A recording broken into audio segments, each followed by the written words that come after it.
आप सबों को जय मसीह की। परमेश्वर पिता को धन्यवाद देते हैं आज के इस सुंदर दिन के लिए, जबकि हमें यह अवसर मिला कि हम कलीसिया होकर एक साथ प्रभु की आराधना करें और विशेष रूप से हमारे इन जवानों के साथ उनके इस विशेष अवसर पर गवाह बने, जबकि उन्होंने प्रभु यीशु मसीह को अपना उद्धारकर्ता स्वीकार किया है। आशा करता हूं कि आप सब कभी ना कभी किसी न किसी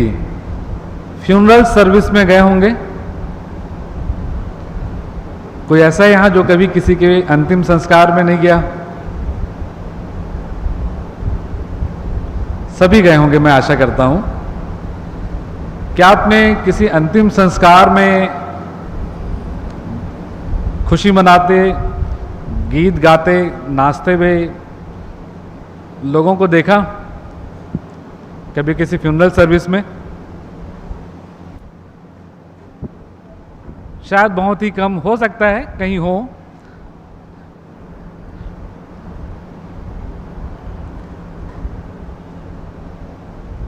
आज जितने लोगों ने यहाँ पर उपस्थित होकर के प्रभु की महिमा की है, मैं आपको बताना चाहता हूँ कि आज भी एक फ्यूनरल सर्विस है, और वो फ्यूनरल सर्विस है हमारे इन जवानों के पुराने मनुष्यत्व की, जिसमें कि उनका पुराना जो जीवन है वो गाड़ा जा रहा है कि वो प्रभु यीशु मसीह में एक नए जीवन किसी चाल चलने के लिए उठ खड़े हों और प्रभु की गवाही दे सकें। और हम इस दौरान इस फ्यूनरल सर्विस में बहुत खुश हैं, आनंदित हैं, परमेश्वर की महिमा कर रहे हैं, क्योंकि ये जो फ्यूनरल सर्विस है, पुराने मनुष्यत्व की मृत्यु और उसका गाड़ा जाना, ये दुख की नहीं लेकिन ये आनंद की बात है हर एक व्यक्ति के लिए जो प्रभु यीशु मसीह को अपना उद्धारकर्ता स्वीकार करता है। परमेश्वर पिता को धन्यवाद देते हैं कि जब एक व्यक्ति ये निर्णय लेता है कि अब मैं अपना जीवन प्रभु की इच्छा के अनुसार से जीऊंगा, तो वो एक प्रकार से ये प्रचार करता है कि मैंने अपने पुराने मनुष्यत्व को छोड़ दिया है, मेरा पुराना जीवन जो है वो बीत चुका है और अब मैं नए जीवन किसी चाल चलने के लिए तैयार हूं। और यही घोषणा आज हमारे ये जो जवान हैं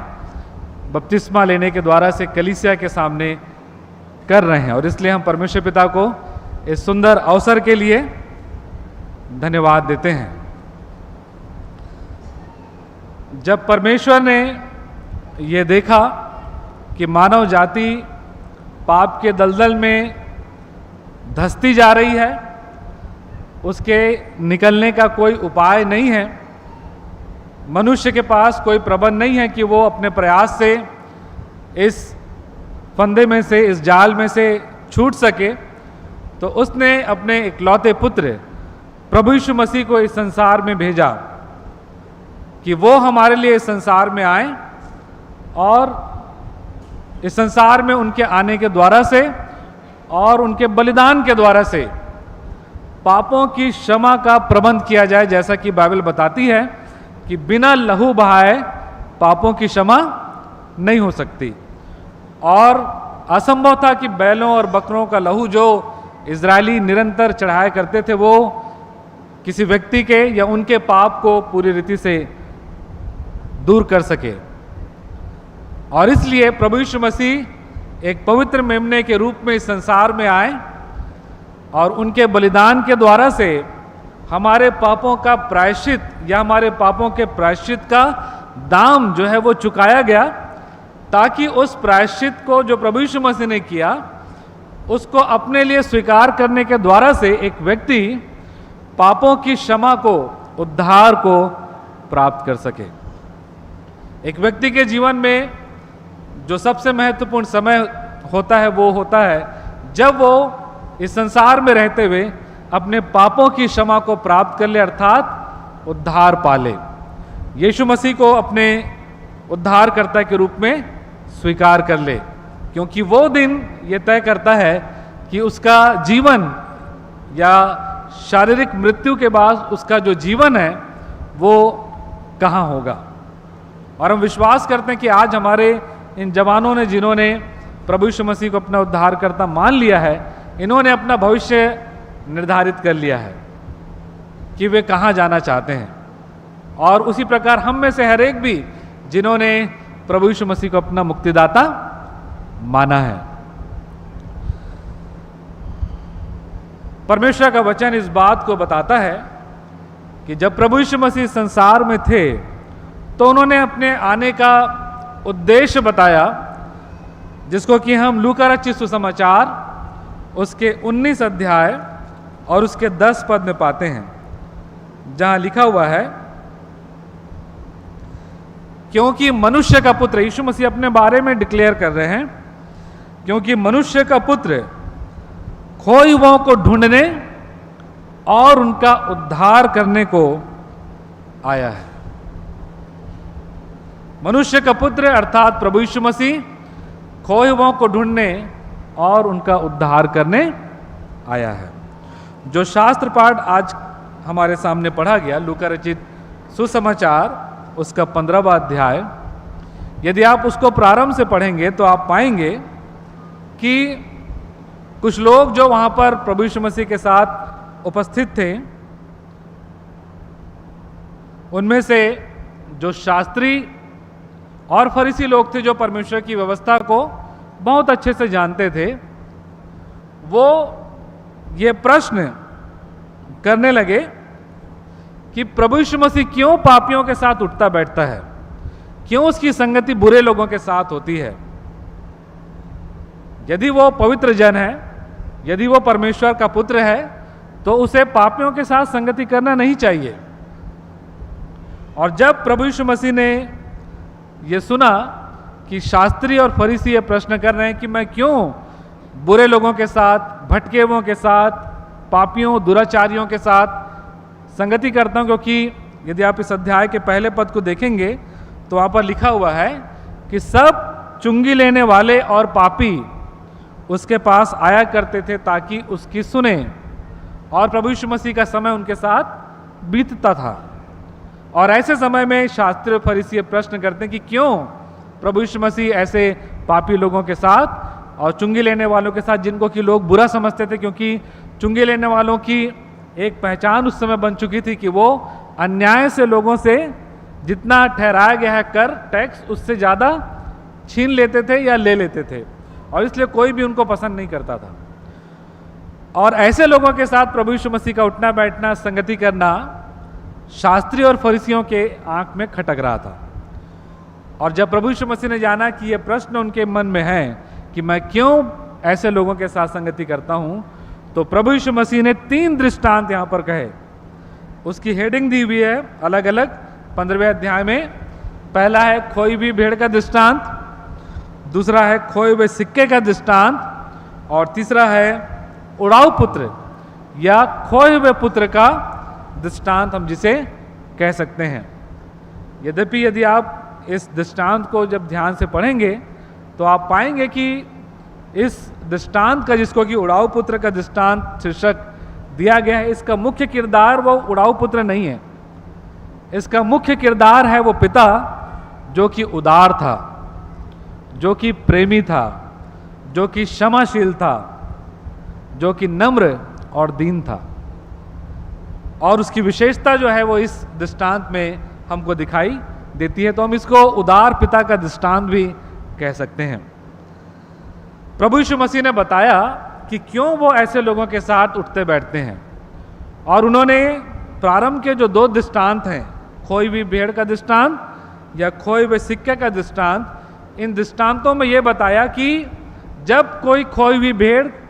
किसी भेड़ के मालिक को मिल जाती है, या खोया हुआ सिक्का उसके मालिक को मिल जाता है, तो किस प्रकार से वो आनंदित होते हैं, उनका आनंद कितना बढ़ जाता है, और वो आनंद बनाने लगते हैं, उनके आनंद की कोई सीमा नहीं रहती है। उसी प्रकार प्रभु यीशु मसीह ये बताना चाहते थे, जैसा कि 15वें अध्याय के 10 पद में लिखा हुआ है कि मैं तुमसे कहता हूं कि इसी रीति से एक मन फिराने वाले पापी के विषय में परमेश्वर के स्वर्गदूतों के सामने अर्थात स्वर्ग में आनंद होता है। आज हम विश्वास करते हैं कि स्वर्ग में आनंद मनाया जा रहा है और हमारी कलीसिया में भी, क्योंकि हमारी कलीसिया के ये जवान जो अपने जीवन में भटके हुए थे, ऐसे रास्तों में थे जहां उनको नहीं होना चाहिए, और परमेश्वर ने अपनी आत्मा की अगुवाई से उन्हें ये प्रेरणा दी या उनको कायल किया कि वो अपनी कमजोरियों को पहचानें, अपने पापी होने की दशा का मूल्यांकन करें और उस दिशा से मुड़ करके प्रभु यीशु मसीह के रास्तों पर चलने के लिए अपना समर्पण करें। और जिस दिन उन्होंने ये निर्णय लिया, उस दिन से आज तक और आज भी हम विश्वास करते हैं कि स्वर्ग में आनंद मनाया जा रहा है, और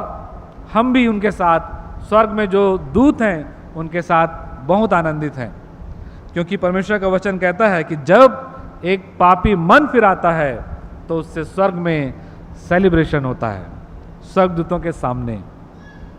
प्रभु यीशु मसीह ये बताना चाहते थे कि मैं पापियों और चुंगी लेने वालों के साथ इसलिए उठता बैठता और भोजन करता हूं क्योंकि मेरा उद्देश्य है कि मैं इन भटके हुओं को फेर लाऊं, इन खोए हुओं को पालूं, इनको अपने पिता के राज्य में प्रवेश करने के लिए मैं जीत सकूं, ताकि मेरे पिता के घर में आनंद मनाया जाए, मेरे पिता के घर में उत्साह और उमंग हो। जो इच्छा पिता की थी उसे पूरा करने के लिए प्रभु यीशु मसीह इस संसार में आए थे। फिर जो उड़ाऊ पुत्र का जो दृष्टांत है, मैं सोचता हूं कि हम में से सभी लोग इस दृष्टांत को जानते हैं कि किस प्रकार से एक व्यक्ति के 2 बेटे थे, जिसमें से कि जो छोटा बेटा था वो ये सोचता है कि मेरा जो हिस्सा है मेरे पिता के घर में वो मुझको मिलना चाहिए, और जब उसने अपने पिता से मांगा तो पढ़ करके थोड़ा आश्चर्य भी लगता है कि पिता ने उससे कोई भी प्रश्न नहीं किया, लेकिन जैसे उसने बोला कि हे पिता, मुझे मेरी संपत्ति, मेरा जो भाग है संपत्ति में से वो मुझको दे दीजिए, तो पिता ने बड़े उदारता के साथ बिना कुछ पूछे अपने उस बेटे को उसकी संपत्ति दे दी। और लिखा है कि ज्यादा दिन नहीं बीते थे, उस संपत्ति का घमंड उस बेटे के जीवन में आने लगा और वो सोचने लगा कि ये संपत्ति मेरे लिए पर्याप्त है कि मैं अपना जीवन अच्छे तरीके से जी सकूं, और उस संपत्ति के भरोसे पर वो अपने घर से निकल गया और जाकर के दूर देश में रहने लगा, जहां पर कि उसके कुछ ऐसे मित्र उसको मिल गए जो उसके संपत्ति के कारण से कुछ समय तो उसके साथ रहे, लेकिन कुछ दिनों के बाद उसका साथ उन्होंने छोड़ दिया। और जब उसकी सारी संपत्ति उसने उड़ा दी ऐशो आराम में, अपनी इच्छा पूरी करने में, तब बाइबल बताती है कि उसको यहाँ तक लाले पड़ गए कि उसको ये सोचना पड़ा, या उसको ये सोचते थे लोग कि ये जो सुअर खाते हैं उस भोजन को खा करके अपना पेट भरे, क्योंकि लिखा है कि कोई भी उसको कुछ भी नहीं देता था। उसके लिए मजबूरी थी कि वो किसी भी तरीके से अपना पेट भरे और अपना जीवन जिए। यहाँ तक कि हम ये समझ सकते हैं कि उसको अपने जीने के भी लाले पड़ चुके थे, उसके जीवन का कोई ठिकाना नहीं था। लेकिन ऐसे समय में जब वो इस परिस्थिति में था, लिखा हुआ है 17 पद में कि वो अपने आपे में आया, अपने आपे में आया, अर्थात उसको एहसास हुआ अपने अंतर मन में कि मैंने एक अच्छा अवसर खो दिया है, मैंने अपने पिता का ठहराया हुआ या अपने पिता के द्वारा से जो प्रबंध उसके लिए किया गया है, मैंने उसको खो दिया है। और जब उसको यह एहसास हुआ कि मैंने गलती की है, मैंने पाप किया है, मुझे यह नहीं करना था, तब उसको यह प्रेरणा मिली कि वो अपने उस पिता के पास वापस जाए जहां पर वो था, उस पिता के पास जो उससे प्रेम रखता है। और उसने तो यह सोचा कि शायद मेरा पिता जब मैं वापस जाऊंगा तो मुझको हो सकता है कि मैं जब उससे रिक्वेस्ट करूं तो मुझको एक सेवक के रूप में, एक नौकर के रूप में ले ले और वहां पर रख ले, और कम से कम मेरी जो आवश्यकता है, मूलभूत आवश्यकताएं हैं, वो पूरी हो जाएंगी। लेकिन ये बात एक अच्छी जो इस व्यक्ति के जीवन में, इस जवान के जीवन में दिखाई देती, वो ये कि उसको अपनी गलती का एहसास हुआ, और इस गलती का एहसास उसको उसके पिता के पास वापस लेकर के आया। और बाइबल बताती है कि जब ये अपने पिता के पास वापस आया तो उसने अद्भुत, जो वो सोच नहीं सकता था, ऐसा प्रेम अपने पिता से प्राप्त किया जिसकी उसने कल्पना भी नहीं की थी। जब वो वापस आया अपने पिता के पास तो उसको ऐसी स्थितियां वहां पर दिखाई दी जो उसके जीवन में वो कभी सोच भी नहीं सकता था। मैं 3 बातें मुख्य रूप से इस घटना से हम सबों की शिक्षा के लिए रखना चाहूंगा प्रियो। वो ये कि जब कोई पापी लौटकर पिता के पास आता है, जब कोई मन फिराता है और प्रभु यीशु मसीह में अपने पिता के पास, परमेश्वर के पास वो वापस आता है अपने जीवन को लेकर के, तो हमारा जो पिता है, प्रेमी पिता, वो हर समय हमको ग्रहण करने के लिए तैयार रहता है। जैसा कि मैंने कहा कि प्रभु यीशु मसीह के आने का जो उद्देश्य था वो यही था कि वो खोए हुओं को ढूंढे और उनका उद्धार अर्थात पापों की क्षमा हो सके। और जब एक व्यक्ति अपने पापों को मानकर, जैसे हमारे जवान जिन्होंने प्रभु यीशु मसीह को अपना उद्धारकर्ता मान लिया है, जिसकी गवाही आज बपतिस्मा लेकर के वो दे रहे हैं,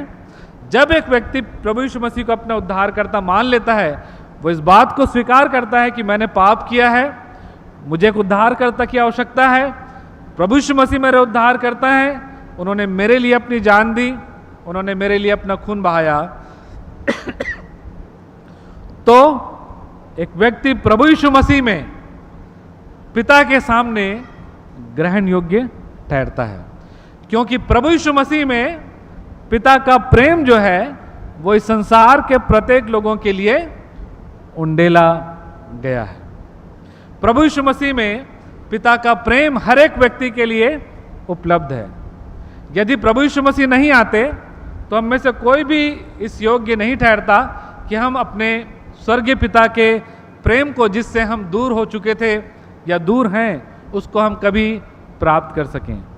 प्रभु यीशु मसीह एकमात्र ऐसा साधन है, प्रभु यीशु मसीह एकमात्र ऐसा स्रोत है जिसके द्वारा से एक पापी व्यक्ति जो है वो परमेश्वर के सामने ग्रहण योग्य ठहरता है। जब वो यीशु मसीह को अपना उद्धारकर्ता स्वीकार करता है तो उसे यह अधिकार मिलता है कि वो परमेश्वर का बेटा और उसकी बेटी बन सके। जैसा कि यूहन्ना रचित सुसमाचार में लिखा है कि जितनों ने उसे अर्थात प्रभु यीशु मसीह को ग्रहण किया, उसने उन्हें परमेश्वर की संतान होने का अधिकार दिया। किसने? प्रभु यीशु मसीह ने। अपने पिता की संतान होने का, अपने भाई और बहन होने की का अधिकार प्रभु यीशु मसीह में हमको मिलता है जब एक पापी यीशु मसीह को अपने उद्धारकर्ता के रूप में स्वीकार करता है। पहली बात जो इस घटना में शिक्षा के रूप में मैं रखना चाहूंगा वो ये है कि जब ये बेटा अपने पिता के पास वापस आया माफी मांगने के लिए कि पिता मैंने पाप किया है, मैंने स्वर्ग के विरोध में और तेरे विरोध में पाप किया, वो योजना बनाता है कि मैं जाके क्या क्या बोलूंगा। लेकिन आप पाएंगे कि जब वो वापस अपने पिता के घर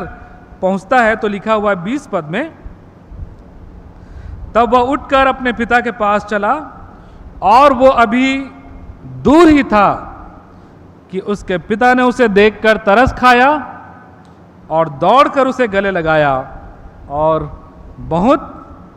चूमा। लिखा है कि जब उसके पिता ने देखा दूर से ही उसको कि मेरा बेटा वापस आया है, तो लिखा है कि उसका पिता दौड़ा और दौड़ करके उसको गले लगा लेता है और उसको बहुत चूमता है। इसका क्या अर्थ है? इसका अर्थ यह है प्रियो कि पिता ने उस पुत्र को इससे पहले कि वो माफी मांगे, उससे पहले ही उस पिता ने अपने पुत्र को क्षमा कर दिया, केवल ये देखकर कि वो मेरे पास आया है। वो अभी कुछ भी नहीं बोला था। पिता अगर सामान्य तौर पर होता तो शायद कोई व्यक्ति या एक साधारण पिता जानता भी नहीं कि मेरा बेटा किस उद्देश्य से वापस आया है। लेकिन ये जो पिता है, स्वर्गीय पिता, ये पिता जो स्वर्गीय पिता का प्रतिरूप है, उसने केवल ये देखा कि मेरा बेटा वापस आया है और अपने प्रेम से वशीभूत होकर के वो उसको गले लगा लेता है, उसको चूमने लगता है, उसको प्यार करता है और पहले ये प्रदर्शित कर देता है कि मैंने तुझे माफ कर दिया है। प्रियो, जब एक व्यक्ति प्रभु यीशु मसीह को अपना उद्धारकर्ता स्वीकार करता है तो यही होता है। यदि आप रोमियो की पत्री और उसके 3 अध्याय और उसके 23 पद को देखें तो वहां इस प्रकार से लिखा हुआ है, रोमियो 3:23 में, इसलिए कि सबने पाप किया है और परमेश्वर की महिमा से रहित हैं, परंतु उसके अनुग्रह से उस छुटकारे के द्वारा जो मसीह यीशु में है सेंत मेंत धर्मी ठहराए जाते। कैसे? सेंत मेंत। सेंत मेंत का मतलब होता है फ्रीली, फ्रीली, मुफ्त में। एक पापी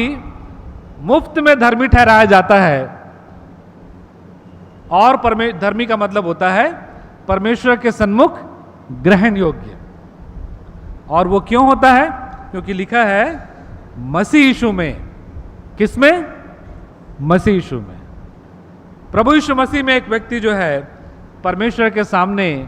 धर्मी या ग्रहण योग्य ठहरता है, जिस प्रकार से ये पुत्र अपने पिता के सामने ठहरा प्रभु यीशु मसीह में। प्रियो, जब एक व्यक्ति प्रभु यीशु मसीह को अपने उद्धारकर्ता स्वीकार करता है तो वो प्रभु यीशु मसीह के कारण से मुफ्त में धर्मी या परमेश्वर के सामने ग्रहण योग्य ठहराया जाता है।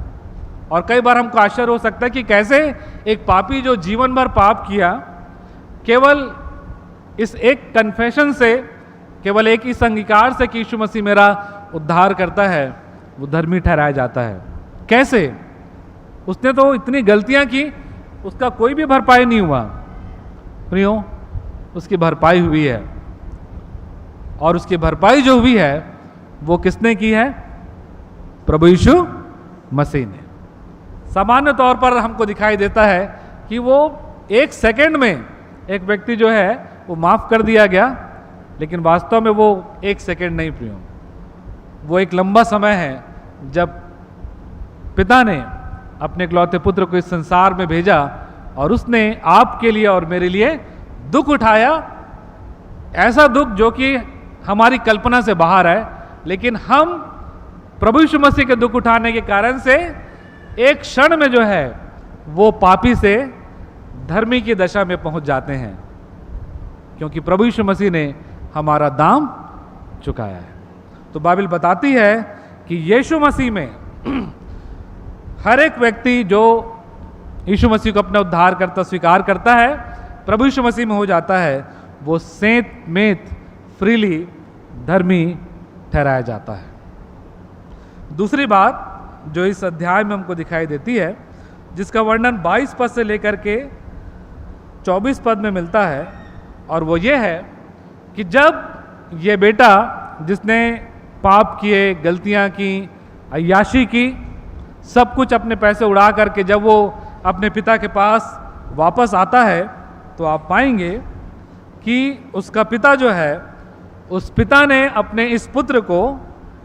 पुनः या फिर से अपने उसी पुत्र के रूप में स्वीकार कर लिया जैसे कि उसने पाप ही नहीं किया हो। ऐसे उसने स्वीकार किया जैसे कि वो पहले के ही समान उसका वही बेटा है, और वो सारे पाप को ये पिता जो है या सारी गलतियों को पिता ने नजरअंदाज कर दिया। और यही बात हमारे साथ होती है प्रियो। जब एक व्यक्ति प्रभु यीशु मसीह में परमेश्वर के सामने आता है तो बाइबल बताती है 1 कुरिन्थियों उसके 5वें अध्याय और उसके 17 पद में कि यदि कोई मसीह में है तो वो नई सृष्टि है, पुरानी बातें बीत गई, देखो वो सब नई हो गई। पुरानी बातें अब स्मरण नहीं रही। परमेश्वर का वचन कहता है कि परमेश्वर हमारे पापों को स्मरण नहीं करता। हमने पाप किए, ये सच्चाई है, लेकिन जब प्रभु यीशु मसीह में हम परमेश्वर के सामने जाते हैं तो परमेश्वर हमको ऐसे ग्रहण करता है जैसे कि हमने कभी पाप किया ही नहीं, क्योंकि परमेश्वर हमारे पापों को स्मरण नहीं करता। क्योंकि जब हम प्रभु यीशु मसीह में परमेश्वर के सामने पहुंचाए जाते हैं तो हम एक नई सृष्टि के रूप में परमेश्वर के सामने दिखाई देते हैं। एक ऐसी सृष्टि जो निष्पाप है, जो कि पाप से रहित है, जिसमें पाप है ही नहीं। ऐसा हमारा जो है स्टैंडर्ड परमेश्वर के सामने प्रभु यीशु मसीह में हो जाता है। हम उस स्तर में परमेश्वर के सामने पहुंचाए जाते हैं। और इस घटना में भी हम यही बात पाते हैं कि उस पिता ने अपने इस पुत्र को ऐसे स्वीकार किया जैसे कुछ हुआ ही नहीं। आवश्यकता केवल यह है कि हम अपने पिता के पास वापस आएं, प्रभु यीशु मसीह में परमेश्वर के सन्मुख हम उपस्थित हों। तीसरी और अंतिम बात जो इस अध्याय से मैं हम सबों की शिक्षा के लिए रखना चाहूँगा वो ये है, जो कि हमको 25 पद से लेकर के लूका उसके 15 अध्याय के 25 पद से लेकर के 30 पद में दिखाई देती है, जहाँ पर कि ये बताया गया है कि जब पिता अपने इस पुत्र के साथ जो लौट कर आया था, बड़ा आनंद मना रहा था, खुशी हो रही थी, लोग नाच रहे थे, गा रहे थे, तो उसी समय में इस बेटे का या इस पुत्र का बड़ा भाई जो है वो काम से वापस आता है। और जब वो काम से वापस आता है तो उसको अपने घर में नाचने गाने और गीत का शब्द सुनाई देता है। और वो अपने सेवक को बुलाकर पूछता है क्या हो रहा है। और तब उस सेवक ने उसको जानकारी दी कि तेरा भाई आया है, वही जो चला गया था वापस आया है, और तेरे पिता ने पला हुआ बछड़ा कटवाया है, और हम सब या तेरे पिता के साथ जितने लोग हैं वो सब आनंद मना रहे हैं, बहुत खुश हैं, आनंदित हैं। और जब उसने ये सुना तो लिखा है कि उसके बड़े भाई का मन क्रोध से भर गया, और वो इतना क्रोधित हो गया कि लिखा है कि वो अपने घर के अंदर भी जाना नहीं चाहा और बाहर ही रहा। और जब उसके पिता ने देखा या उसके पिताजी को पता चला कि मेरा जो बड़ा बेटा क्रोध से भर करके बाहर ही हमारे साथ आनंद में सहभागी नहीं हो रहा, तो वो जाता है और अपने बड़े बेटे को मनाने का प्रयास करता है, ये कहकर कि तेरा भाई जो है वो खो गया था, अब मिल गया है, वो मर गया था, अब जी गया है। क्या बोला? वो मर गया था और अब जी गया है, उसको एक नया जीवन मिला है। प्रियो, इस घटना में हम इस बात को पाते हैं कि जब उसका पुत्र, खोया हुआ पुत्र उसके पास आता है तो इस पिता ने पुत्र को कोई भी दंड नहीं दिया, जबकि उसका बड़ा भाई यह अपेक्षा कर रहा था कि यदि आया है तो मेरे पिता को इसको दंड देना चाहिए, उसको उसकी सजा मिलनी चाहिए, उसको उसकी भरपाई करनी चाहिए। जबकि बाइबल बताती है कि उसके पिता ने उसको कोई भी दंड उस गलती का नहीं दिया। और यही बात हमारे लिए भी लागू होती है, या उस हर एक व्यक्ति के लिए लागू होती है जब एक व्यक्ति प्रभु यीशु मसीह को अपना उद्धारकर्ता स्वीकार करता है। रोमियो की पत्री और उसके 8वें अध्याय के पहले पद में उन सभी लोगों के लिए प्रतिज्ञा है जिन्होंने यीशु मसीह को अपना उद्धारकर्ता स्वीकार किया है, जो इस प्रकार है कि अब जो मसीह यीशु में हैं उन पर दंड की आज्ञा नहीं, क्योंकि लिखा है वे शरीर के अनुसार नहीं वरन आत्मा के अनुसार चलते हैं। वरन अब जो मसीह यीशु में है, जिन्होंने यीशु मसीह को अपना मुक्तिदाता मान लिया है, उन पर अब कोई भी दंड लागू नहीं होता, वो दंड से छुड़ा दिए गए हैं, क्योंकि प्रभु यीशु मसीह ने उनका दंड भर दिया है। प्रियो, ये जो बेनिफिट्स हैं, ये जो लाभ हैं, ये उस हर एक व्यक्ति के लिए उपलब्ध हैं जो अपनी गलती को स्वीकार करके अपने पाप की दशा के साथ ही प्रभु यीशु मसीह के पास, परमेश्वर पिता के पास आता है, यीशु मसीह को अपना मुक्तिदाता स्वीकार करता है और इन सारे लाभों को अपने जीवन में प्राप्त करने पाता है। हम परमेश्वर पिता को धन्यवाद देना चाहते हैं, विशेष रूप से हमारे इन 10 जवानों के लिए जिन्होंने ये इच्छा जाहिर की कि वो बपतिस्मा लेना चाहते हैं। और जब उनसे मैंने ये प्रश्न पूछा कि वो क्यों बपतिस्मा लेना चाहते हैं, तो सबकी अलग अलग गवाहियाँ थीं, जिसमें अलग अलग परिस्थितियों में उन्होंने ये अनुभव किया कि वो पापी हैं, उन्होंने पाप किया है, उनके जीवन में कमजोरियां हैं और वो चाहते हैं कि वो इन कमजोरियों को छोड़कर अब एक नए जीवन किसी चाल चलें। और हम उनके गवाहियों को कुछ देर के बाद सुनेंगे भी। परमेश्वर के वचन से हम परमेश्वर पिता को धन्यवाद देना चाहते हैं इस वचन के अनुसार कि हमारे इन जवानों को परमेश्वर ने सेंत मेंत बिना किसी दाम के धर्मी ठहराया है। प्रभु यीशु मसीह में हमारे इन जवानों को प्रभु यीशु मसीह में परमेश्वर ने एक नई सृष्टि बना दिया है। हमारे इन जवानों को परमेश्वर ने कोई भी दोष इन पर नहीं लगाया, जैसा कि पहला कुरिन्थियों उसके 5 अध्याय में लिखा है कि परमेश्वर ने हमारे पापों का दोष हम पर नहीं लगाया, लेकिन उसने प्रभु यीशु मसीह में हमसे मेल मिलाप कर लिया। परमेश्वर चाहता है कि हर एक जन इस पृथ्वी पर रहने वाला इन लाभों को, इन बेनिफिट्स को अपने जीवन में प्राप्त करे जो प्रभु यीशु मसीह में उसके लिए भी उपलब्ध कराई गई है। लेकिन ये तभी होगा जब एक व्यक्ति यीशु मसीह को अपने मुक्तिदाता के रूप में, उद्धारकर्ता के रूप में, अर्थात पापों के क्षमा देने वाले प्रभु के रूप में, अपने स्वामी के रूप में स्वीकार करेगा। परमेश्वर पिता को धन्यवाद देते हैं उनके अनुग्रह के लिए जो पवित्र आत्मा के द्वारा से प्रियो हम सबों को प्राप्त होता है कि हम कायल किए जाएं, अपनी गलती को मान सकें, अपनी गलतियों का एहसास हमको हो और हम उस गलती को छोड़ने के लिए प्रोत्साहित हो सकें। और परमेश्वर का वचन कहता है कि यदि हम अपने पापों को मान लें तो वो हमारे पापों को, अर्थात परमेश्वर हमारे पापों को क्षमा करने में विश्वास योग्य और धर्मी है, यदि हम अपने पापों को मान लें। मुझको नहीं मालूम कि हम में से कितने लोगों ने इस बात का एहसास किया है कि मैं पापी हूं या मैं पापी था, मैंने गलतियां की थी, मेरा जीवन परमेश्वर के सन्मुख ग्रहण योग्य नहीं था या नहीं है। ऐसा भी हो सकता है। यदि हमको ये एहसास नहीं है तो हम कभी भी उद्धार के लिए ललायित नहीं हो पाएंगे। जो ये एहसास हर एक व्यक्ति के जीवन में व्यक्तिगत रूप से होना अत्यंत आवश्यक है। और जब यह एहसास हमको होता है तब इस उड़ाऊ पुत्र के समान हम अपने पिता के पास आते हैं और प्रभु यीशु मसीह में जो प्रेम हमारे लिए उंडेला गया है, उस प्रेम के कारण से या प्रभु यीशु मसीह के कारण से, परमेश्वर के प्रेम के प्रतीक के रूप में जो प्रभु यीशु मसीह हैं, उनके कारण से हम परमेश्वर के सामने सेंत में धर्मी ठहराए जाते हैं। हम परमेश्वर के सामने नए सृष्टि होकर के ग्रहण किए जाते हैं। हम परमेश्वर के सामने हर एक दंड से छुटकारा प्राप्त करते हैं। परमेश्वर आपकी, मेरी, हम सब की सहायता करे कि ये जो समय है ना केवल हमारे इन जवानों के लिए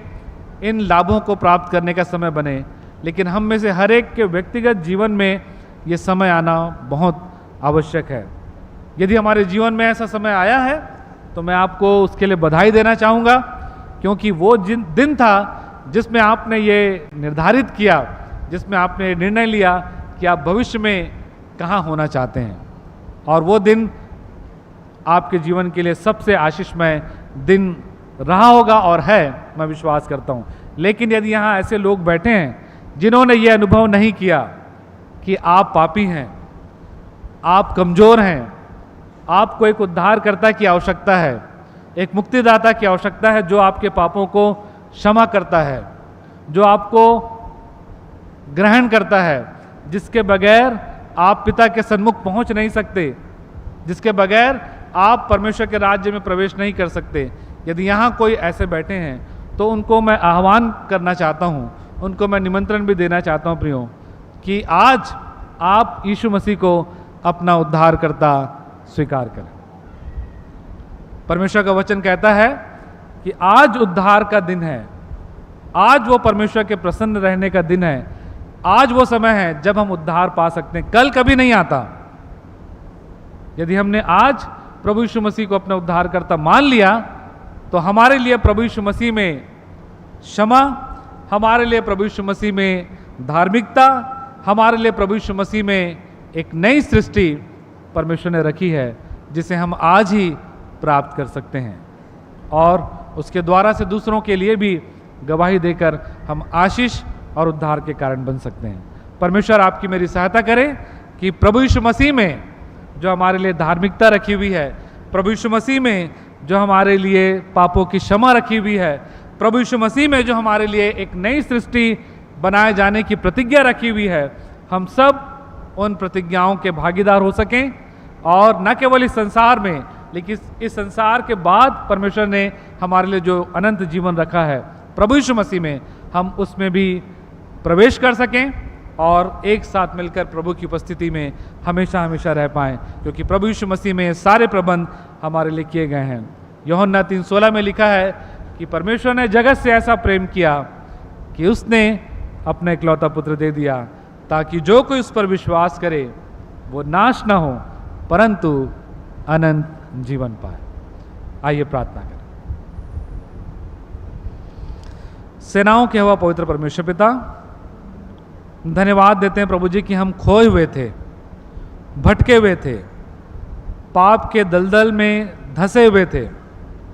लेकिन आपने अपने प्रेम से हमारे लिए प्रभु यीशु मसीह में ऐसा प्रबंध किया कि हम अपनी गलतियों का एहसास कर सकें, अपने पापों को मान सकें और आपके पास वापस आ सकें। जिस उद्देश्य से आपने मनुष्य की सृष्टि की कि वो आपके साथ संगति करे और जो पाप के कारण से टूट गई थी, जो पाप के कारण से बिखरी हुई थी, हम धन्यवाद देते हैं कि प्रभु यीशु मसीह में आपने उस दीवार को ढा दिया जो हमें आपके पास आने से रोकती है। प्रभु यीशु मसीह में आपने हमें एक नई सृष्टि बनाया, हम उसके लिए आपका धन्यवाद करते हैं। प्रभु यीशु मसीह में आपने हमें पापों का दंड नहीं दिया, हम उसके लिए आपका धन्यवाद करते हैं। प्रभु यीशु मसीह में आपने हमें धर्मी ठहराया, अपने सन्मुख ग्रहण किया, हम उसके लिए प्रभु जी आपका धन्यवाद करते हैं। हमारी यही प्रार्थना है कि हम आपके वचन के अनुसार प्रभु यीशु मसीह में इन आशीषों को प्राप्त करके इस संसार में आपके जीवित गवाह हो सकें। और विशेष रूप से हमारे इन 10 जवानों के लिए प्रार्थना है जिन्होंने आपको अपना मुक्तिदाता स्वीकार किया है। ये अपने जीवन से उस धार्मिकता की, उस नई सृष्टि की, उस क्षमा किए जाने की गवाही देने के द्वारा से प्रभु आपके राज्य की बढ़ोतरी के लिए इस्तेमाल किए जाएं। यदि कोई यहाँ बैठे हैं जिन्होंने अभी तक आपको अपना मुक्तिदाता स्वीकार नहीं किया है, पवित्र आत्मा के द्वारा से आप उन्हें कायल करें ताकि वे भी अपने पापों को मानकर यीशु मसीह में धार्मिकता को, नई सृष्टि को और अपने पापों की क्षमा को प्राप्त करने पाएं। सारा आदर महिमा हम आपको देते हैं। इन वचनों को प्रभु जी अपने जीवन में आत्मसात करने के लिए हमें अनुग्रह प्रदान करें। धन्यवाद कि आपने हमारी प्रार्थना सुनी है, क्योंकि हम इस विनती को हमारे महायाजक, हमारे लिए बलिदान होने वाले हमारे उद्धारकर्ता प्रभु यीशु मसीह के नाम से मांग लेते हैं। आमीन।